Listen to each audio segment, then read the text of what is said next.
హల్లెలూయా. దేవునికి మహిమ కలుగును గాక. ఆమేన్. ఈ ప్రత్యేకమైనటువంటి 21 దినాల ఉపవాస ప్రార్థన కూడికకి చేరొచ్చిన మీ అందరూ కూడా ప్రభు నామమున శుభాలు తెలియజేస్తున్నాను. దేవుడు మిమ్మల్ని అందరిని ఆశీర్వదించును గాక. ఆమేన్. ఈ దినం ప్రభు మనకు నేర్పిస్తున్నటువంటి ఒక ప్రాముఖ్యమైనటువంటి విషయాన్ని మనం నేర్చుకోవడానికి ప్రయత్నం చేద్దాం. హల్లెలూయా. దేవునికి వాక్యంలోనికి వెళ్దాం. మనము దానియేలు రాసినటువంటి గ్రంథము, దానియేలు గ్రంథము 9వ అధ్యాయము 24, 25 వాక్యాలని మనం చదువుకుందాం. దానియేలు గ్రంథము 9వ అధ్యాయము 24, 25 వాక్యాలని మనం చదువుకుందాం. ప్రభువును మన రక్షకుడైనటువంటి యేసుక్రీస్తుని గురించినటువంటి ప్రవచనాలు మనం ధ్యానిస్తున్నాం. దానియేలు గ్రంథంలో మనం గమనించినట్లయితే, తిరుగుబాటును మాన్పుటకును, పాపమును నివారణ చేయుటకును, దోషము నిమిత్తము ప్రాయశ్చిత్తము చేయుటకును, యుగాంతము వరకుండునట్టి నీతిని బయలుపరచుటకును, దర్శనమును ప్రవచనమును ముద్రించుటకును, అతి పరిశుద్ధ స్థలమును అభిషేకించుటకును, నీ జనమునకును పరిశుద్ధ పట్టణమునకును 70 వారములు విధింపబడెను. యెరూషలేమును మరలా కట్టించవచ్చునని ఆజ్ఞ బయలుదేరిన సమయము మొదలుకొని అభిషిక్తుడగు అధిపతి వచ్చు వరకు 7 వారములు పట్టునని స్పష్టముగా గ్రహించుము. 62 వారములు తొందరగల సమయములందు పట్టణపు రాచవీధులను కందకములను మరలా కట్టబడును. హల్లెలూయా. శబ్దం హల్లెలూయా. మన ప్రభు యేసుక్రీస్తుని గురించినటువంటి ప్రవచనం. యేసుక్రీస్తుని గురించినటువంటి ఏం ప్రవచనం అంటే, ఆయన ఈ భూమి మీదకి వచ్చిన తర్వాత ఆయన చేయబోవు పరిచర్యను గురించినటువంటి ప్రవచనం, ఆయన వర్క్, ఆయన పని గురించినటువంటి ప్రవచనం. హల్లెలూయా. ఏంటి ఆయన పని గురించి అంటే, మనం గడిచిన కొద్ది దినాల పాటు కొన్ని పనుల గురించి మనం తెలుసుకుంటూ వచ్చాం. కొన్ని పనులు చేయడానికి ఆయన ఈ భూమి మీదకి వస్తారు. ఆ పనులు ఆయన చేసి ఉన్నారు. వాటి యొక్క నెరవేర్పును కూడా మనం చూస్తూ, వాటిలో నుండి మనం నేర్చుకోవాల్సినటువంటి కొన్ని ప్రాముఖ్యమైనటువంటి సంగతుల్ని మనం నేర్చుకుంటూ మనం ముందుకు కొనసాగుతున్నాం 21 దినాల ఉపవాస ప్రార్థనలో. అయితే ఈరోజు దేవుని గురించినటువంటి ప్రవచనం, యేసుక్రీస్తు ప్రభువారి ఒక పరిచర్యను గురించినటువంటి ప్రవచనం ఏంటంటే, the Messiah will bring an end to sin. మన రక్షకుడైనటువంటి యేసుక్రీస్తు ఈ యొక్క పాపమునకు ముగింపుని తీసుకొని రాబోతున్నారు. హల్లెలూయా. ఆయన ఈ భూమి మీదకి వచ్చి ఆయన చేయబోతున్నటువంటి పని ఏంటి అని ఆ దినాల్లో ప్రవచనం తెలియపరుస్తుందంటే, ఆయన భూమి మీదకి వచ్చిన తర్వాత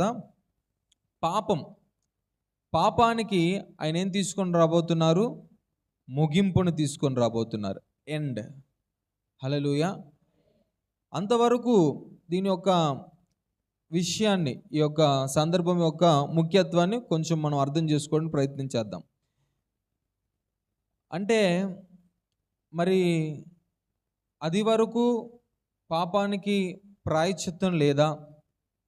యేసుక్రీస్తు ప్రభువారు పుట్టకముందు పాపానికి ప్రాయశ్చిత్తం లేదా అంటే, అప్పుడు ఒక నిబంధన ఉండేది. యేసుక్రీస్తు ప్రభువారికి మునుపు జరిగినటువంటి సన్నివేశం, సందర్భం ఏంటంటే, తండ్రి అయినటువంటి దేవుడు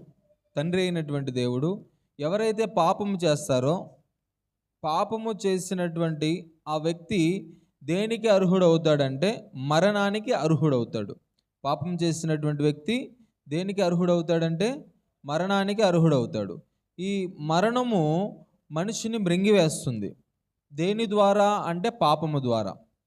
పాపం అంటే ఏంటంటే చాలా విషయాలు ఉన్నాయి. అందులో మొట్టమొదటిది ఆజ్ఞను అతిక్రమించడం పాపం. దానికంటే ముందు ఏంటంటే అపనమ్మకమే పాపం. దేవుడు చెప్పినటువంటి మాటని నమ్మకపోవడం పాపము, ఆజ్ఞను అతిక్రమించడం పాపము. ఇంకా రకరకాలైనటువంటి స్థితులు, మంచి చెడులు అనేవి మనకి తెలియపరచబడిన తర్వాత చెడు చేయడము పాపము. అయితే ఈ పాపము చేయడం వల్ల మనిషి మీదకి ఏమొస్తుంది? పాపము యొక్క ప్రాయశ్చిత్తము మనిషి చేయాలి.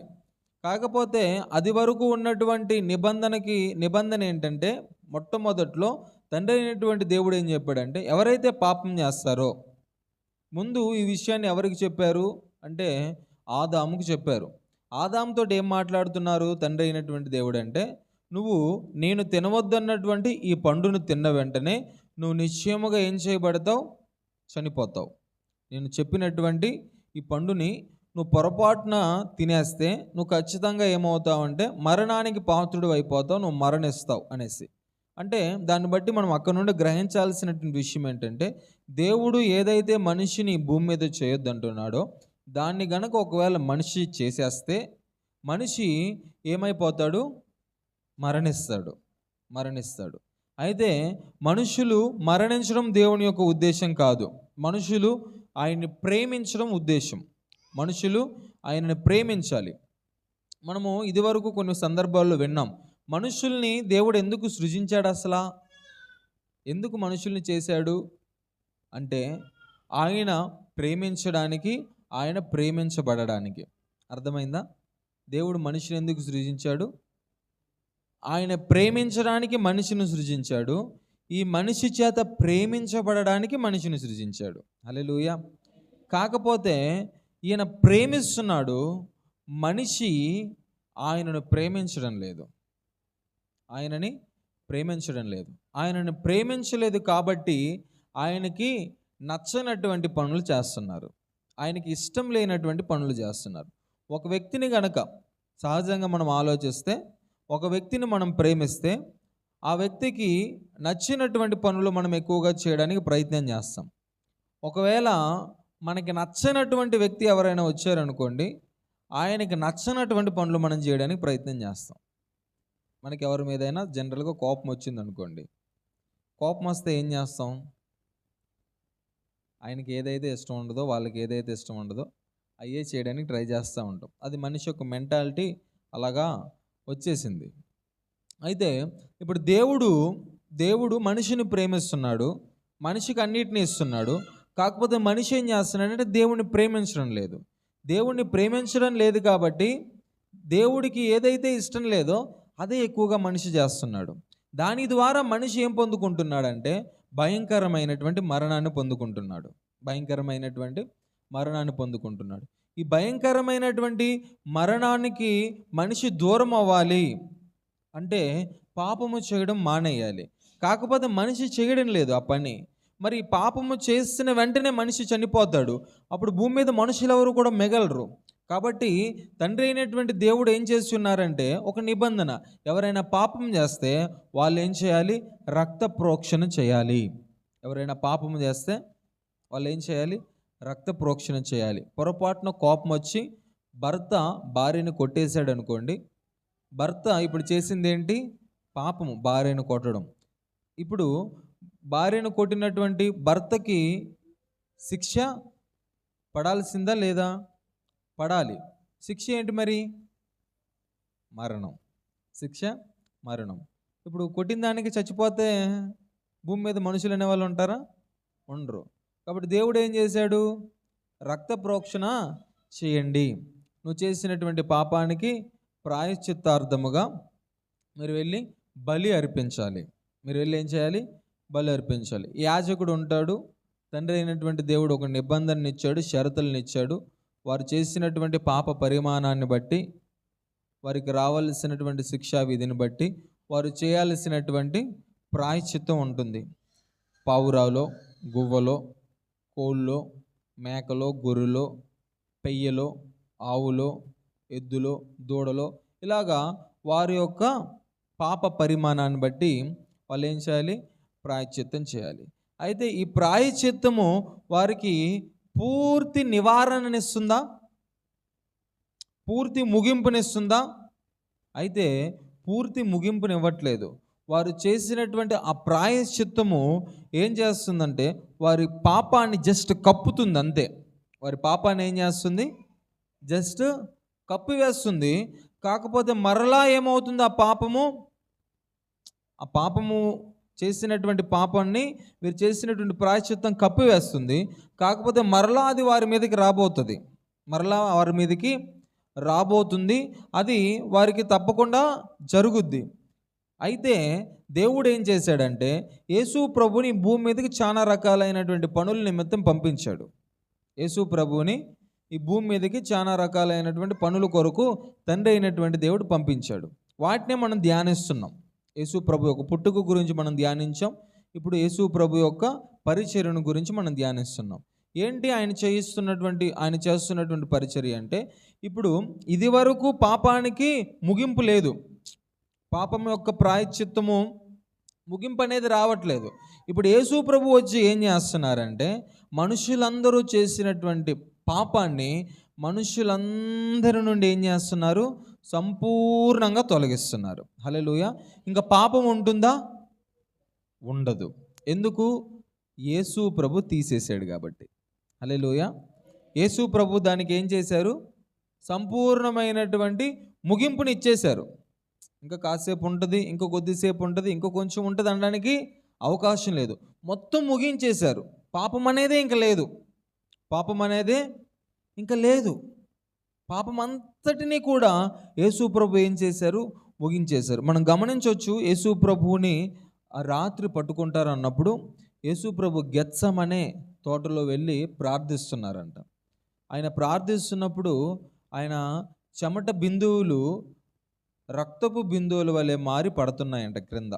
ఆయన చెమట బిందువులు రక్తపు బిందువుల వలె మారి పడుతున్నాయంట. యేసు ప్రభు అప్పుడు చేసినటువంటి ప్రార్థన ఎలాగా ఉందంటే, తండ్రి సాధ్యమైతే ఈ గిన్నెను నా యొద్ద నుండి తొలగించండి. సాధ్యమైతే ఈ గిన్నెను నా యొద్ద నుండి తొలగించండి. ఎందుకు ఆ మాట యేసు ప్రభు అంటున్నారంటే, యేసు ప్రభు చేసేటటువంటి ముగింపు చాలా కష్టమైనది. యేసు ప్రభు అప్పుడు ఏం చేయాలంటే ఒక ముగింపు చేయాలి. మనుషులందరి పాపాన్ని ఆయన ఆ రోజు ఏం చేయబోతున్నారు? ముగించబోతున్నారు. Dead end. ఇంకా అక్కడి నుండి ఇంకా లేదు. సంపూర్ణమైనటువంటి శుద్ధి, సంపూర్ణమైనటువంటి విడుదల, సంపూర్ణమైనటువంటి పరిహారం యేసు ప్రభు చెల్లించబోతున్నారు. అది చాలా కష్టమైనటువంటి పని. అది చాలా భయంకరమైనటువంటి పని. ఒక్క యేసు ప్రభు తప్పించి ఇంకెవ్వరూ దాన్ని చేయలేరు. ఒక యేసు ప్రభు తప్పించి ఇంకెవ్వరూ దాన్ని చేయలేరు. మనం అనుకోవచ్చు, కొరడా దెబ్బలు కొట్టడమేనేమో, పిడుగుద్దులు గుద్దడమేనేమో. అది కాదండి. శరీరము గాయపరచబడేటటువంటి స్థితి కాదు. శరీరము యేసు ప్రభు తర్వాత కూడా చాలా మంది యేసు ప్రభు కంటే ఘోరమైనటువంటి శిక్షలను పొందుకొని మరణించారు. దేవుణ్ణి స్తుతిస్తున్నందుకు, యేసు ప్రభుని ఆరాధిస్తున్నందుకు 1వ శతాబ్దపు కాలంలో, 2వ శతాబ్దపు కాలంలో యేసు ప్రభుని ఎవరైతే వెంబడిస్తున్నారో, ఆయనకి ఎవరైతే ప్రార్థిస్తున్నారో వాళ్ళందరినీ నరకయాతనలు చేసి చంపేశారంట. పశువు చర్మం ఉంటుంది కదా, పచ్చి చర్మంలో ఎవరైతే యేసు ప్రభువుని ప్రార్థిస్తారో ఆయన తీసుకొని వచ్చి ప్రజలందరి ముందు నిలబెట్టి, నేను ఇంక యేసు ప్రభుకి ప్రార్థన చేయను, నేను యేసు ప్రభువుని ఇంక ఆరాధించను అని చెప్తే వదిలేస్తారు.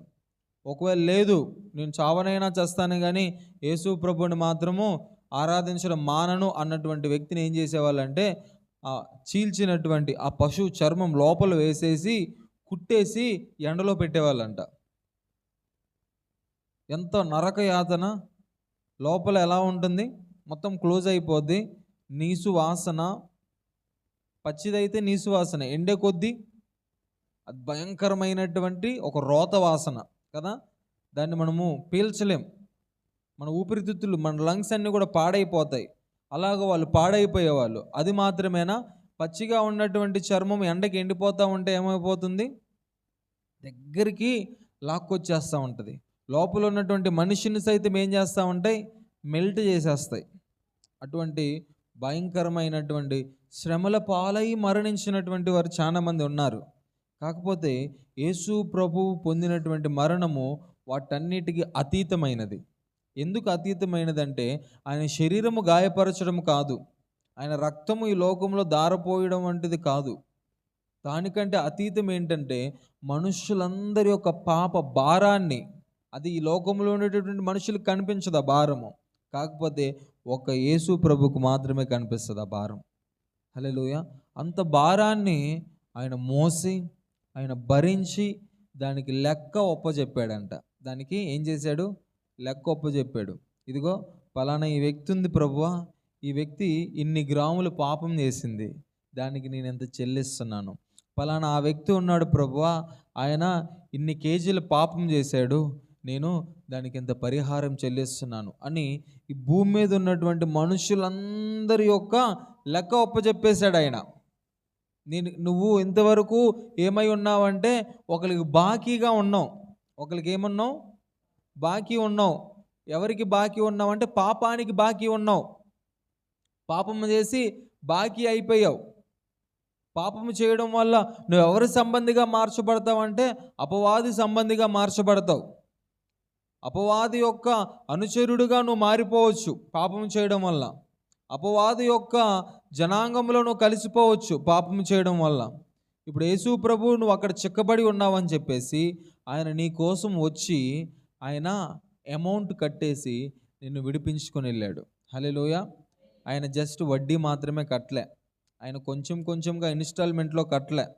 ఈరోజు మనకి ఎవరైనా ఏదైనా అప్పు ఇస్తే మనం అప్పుడప్పుడు ఏం చేస్తాం?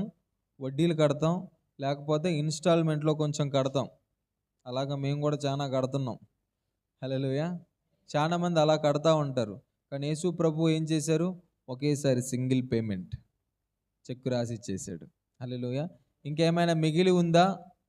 ఇంకేం మిగల్లే. హల్లెలూయా. అని కంప్లీట్గా పూర్తిగా పాపానికి ముగింపు ఇచ్చేశాడు. హల్లెలూయా. ఆ పాపానికి ముగింపు ఇవ్వడానికి వస్తాడు అనేసి లేఖనం తెలియపరుస్తుంది.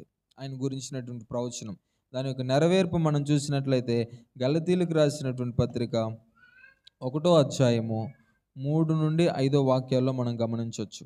గలతీలకు రాసినటువంటి పత్రిక 1వ అధ్యాయము 3వ వాక్యము నుండి 5వ వాక్యం వరకు మనం గమనించవచ్చు. తండ్రి అయిన దేవుని నుండి మన ప్రభు అయిన యేసుక్రీస్తు నుండి మీకు కృపయు సమాధానము కలుగునుగాక.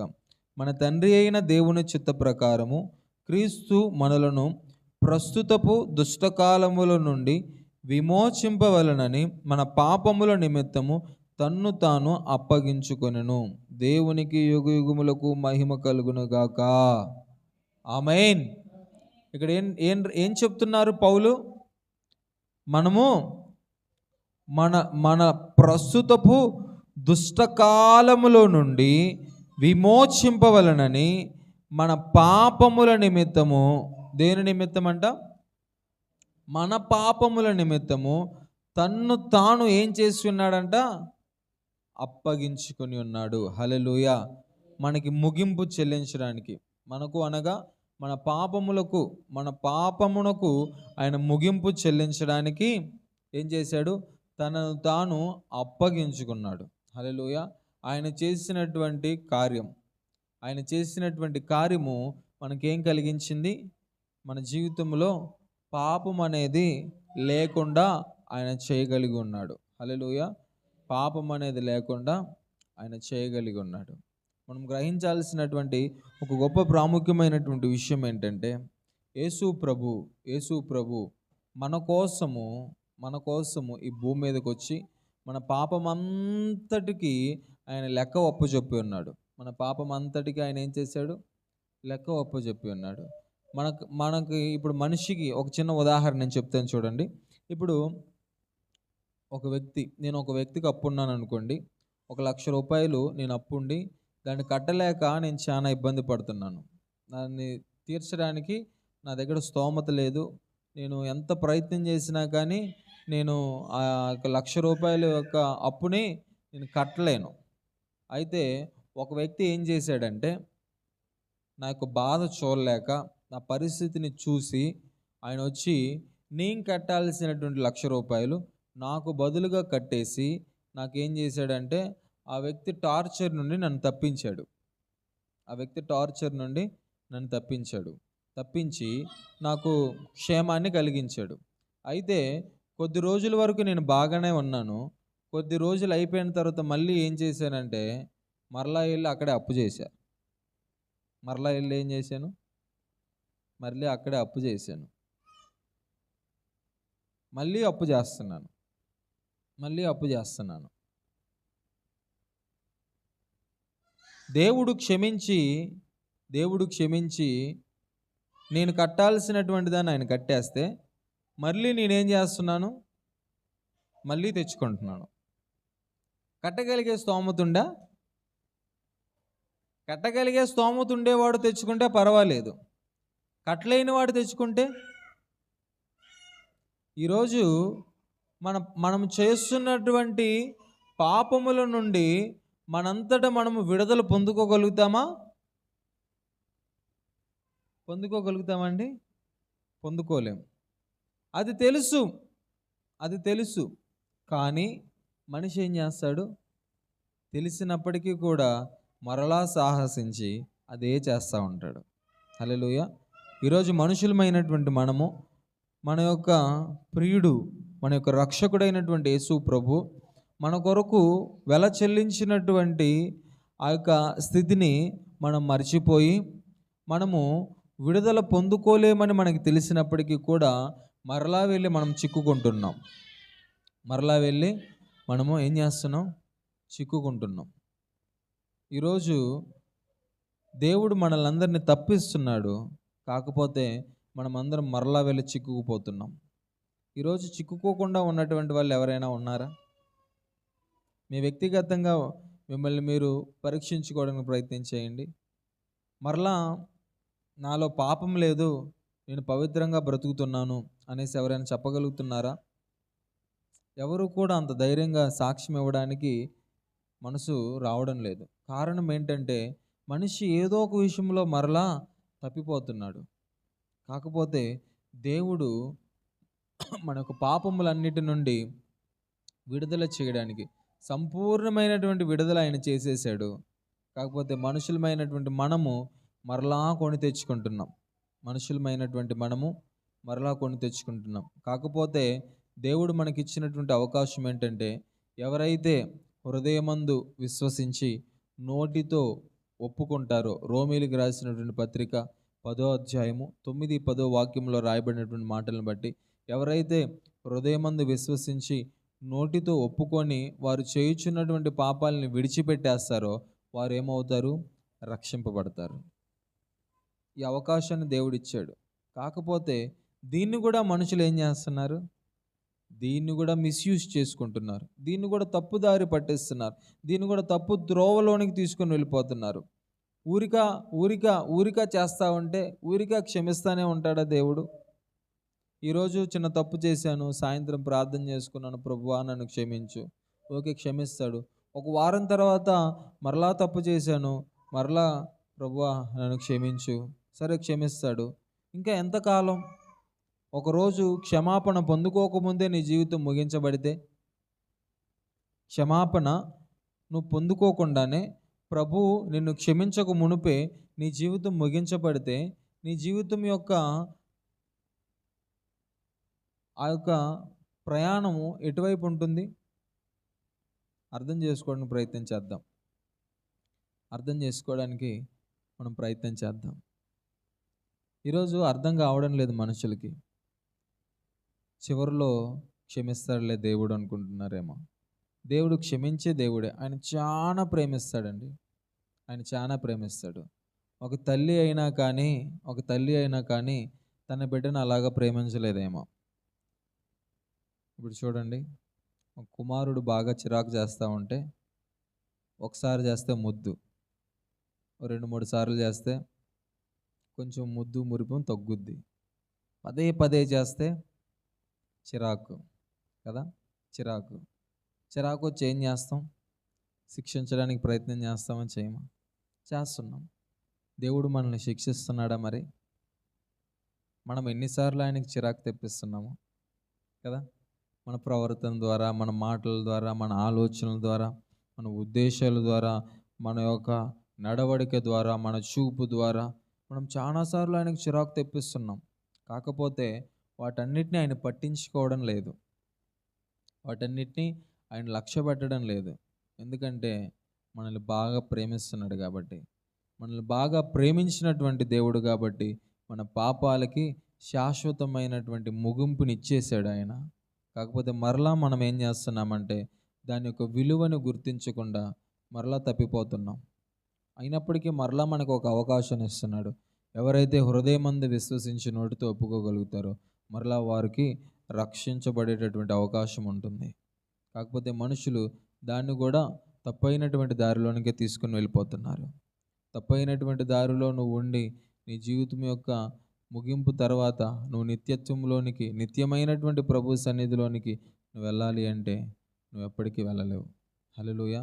నీ జీవితంలో నువ్వు గ్రహించాల్సినటువంటి చాలా ప్రాముఖ్యమైనటువంటి సత్యం, యేసు ప్రభు మన పాపాలకి శాశ్వతమైనటువంటి పరిష్కారం చేయడానికి భూమి మీదకి వచ్చారు. ఆయన చేసేశారు, మరలా దాంట్లో డౌట్ లేదు. యేసు ప్రభు చేసేశారు. కాకపోతే తెలుసుకున్నటువంటి నువ్వు, శాశ్వతమైనటువంటి పరిష్కారాన్ని పొందుకున్నటువంటి నువ్వు మరలా తప్పిపోతే నీ జీవితం నీకు అర్థం కాదు. నీ జీవితం యొక్క పయనము నీకు అర్థం కాదు. దయచేసి అర్థం చేసుకోవడానికి ప్రయత్నం చేద్దాం. ఆయన చేసినటువంటి ఆ విలువని విలువలేని దాని వల్లే మనం ఉపయోగించక, విలువైనటువంటి ఆ కార్యాన్ని మన జీవితంలో మనం గ్రహించి ఎల్లప్పుడూ కూడా పాపము అనేటటువంటి ఆ యొక్క ఆ ఛాయలు కూడా, ఆ నీడలు కూడా మన జీవితంలోనికి రాకుండా మనల్ని మనము ఏం చేసుకోవాలి, ప్రత్యేకపరుచుకుంటూ ఎల్లప్పుడూ ప్రభువుకి ఇష్టలుగా, ఎల్లప్పుడూ ప్రభు దృష్టికి యోగ్యమైనటువంటి పాత్రలుగా, ఎల్లప్పుడూ కూడా ప్రభు ప్రేమిస్తున్నటువంటి వ్యక్తులముగా, ప్రభువుని ప్రేమించే వ్యక్తులముగా మనమందరం ఉందుముగాక. దేవుడు ఈ మాటలు మన వెనుకల్లో ఫలభరితంగా మార్చునుగాక.